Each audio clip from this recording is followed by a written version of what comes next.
The next step for us now is to start planting our seedlings. For this planter, I've chosen basil and lettuce. When it comes to our lettuce, you can see that the roots are very white, which shows that this is a very healthy seedling. In this planter, I would plant around 2 seedlings in each section, keeping in mind that lettuce can grow quite big. Next, we will be planting these basil seedlings. We can plant a bit more because the pot can take more basil, since basil can grow towards each other. I'm only digging in approximately the size of the seedling, maybe a bit lower. Just planting the last 2 seedlings and then we're done. This Artevasi grow box is ideal both for summer and winter.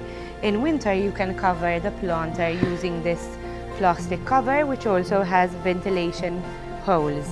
If you would like to use it in summer, you can remove the cover and have it open as it is, as you are seeing it here. This was how to plant your herbs and seedlings with Sherries Estate.